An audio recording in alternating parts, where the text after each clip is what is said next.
Mega love shout out everyone, and galing po kami doon sa Cusba, and then diretso kami dito sa simbahan ng Orthodox of Europe. Napakaganda na simbahan ito. Kaya lang pagdating namin is sarado pa. Kasi ang open pala nito is 4 to 6 p.m. Dumating kami dito is 1 o'clock pa ng afternoon. Isa to sa pinakamagandang simbahan ng Orthodox. Ito yung Orthodox of Europe. So hinihintay namin yung magbubukas na pari. Buti pinagbuksan kami. Kami lang na grupo nito, puro mga Pilipino. Pinapapasok kami saglit. Tapos, ang lakas ng hangin, grabing hangin dito, hindi mo makayanan, parang liliparin ka sa hangin. Kaya ganito yung mga buhok namin. Tapos, ayan ewan ko, sacristan Ben, o isa rin sa mga pari dyan sa simbahan na yan. So, kinausap ng mga kasama ko. Kaya lang, binawalan kami na mag-video sa loob. Kaya yan na-open ko pala yung camera ko sa loob. Sa bulsa ko yan Yan lang, hanggang dyan lang ang nakuhanan ko. Tapos, ayan na sa labas. Napakaganda. Kaya lang, ang lakas ng hangin. Kaya guys, samahan niyo ako sa papanood nito at sana samahan niyo ako until the end of this video. Pasensya na kayo sa aking voice over dahil ako ay may sakit ngayon. Kipaglaban ako sa aking sakit na COVID. Kaya ganito ang boses ko. Maraming salamat kayo sa suporta.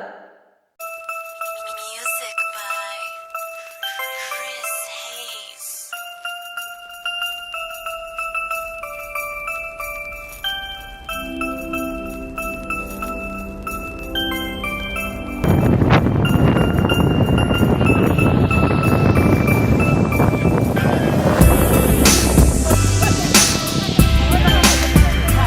Yan sila, yan, pag nanakaw yung mga yan. Ito ito pa pag nanakaw. Yan. Mga plastic pa daw sila. Asan pa yung isa? Nagdalang plastic daw sila. Ayun. Sila. Ayan pa si Pamela, kawatan yan.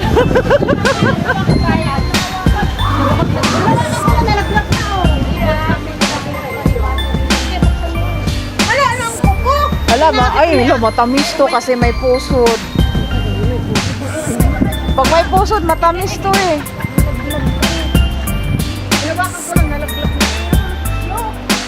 Ang sarap ng orange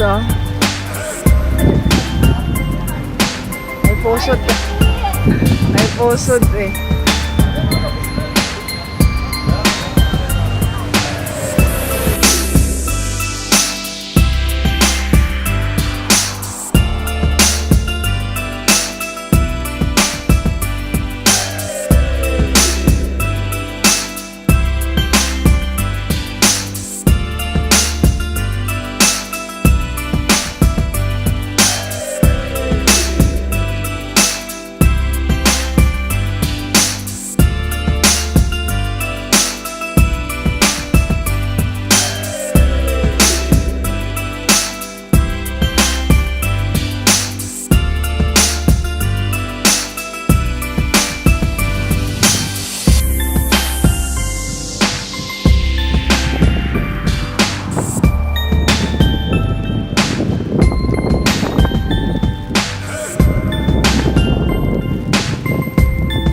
may kasama din kaming TikTokers ba yan tawag yan? Nag-practice sila. Kaya yan, pauwi na kami guys. At itong madaanan namin is Olives Farm. Dito to sa pinakatuktok na bundok. Nakalimutan ko yung bundok na to. Anong name? Basta sa bundok siya ng Lebanon. North Lebanon. So, walang gera dito banda. Kasi lahat dito is mga farm, mga ganun. May mga baka na farm at saka kabayo. Pero hindi namin nakita. At saka olives tree. Yan. Ayun ang hanap buhay nila dito, mga olives. Saka pababa na kami nito sa Beirut guys. At yun ang mga nadaanan namin ng mga kalupaan talaga. Saka yan, ang lamig-lamig na dyan eh. Saka yan, sa kabilang bundok.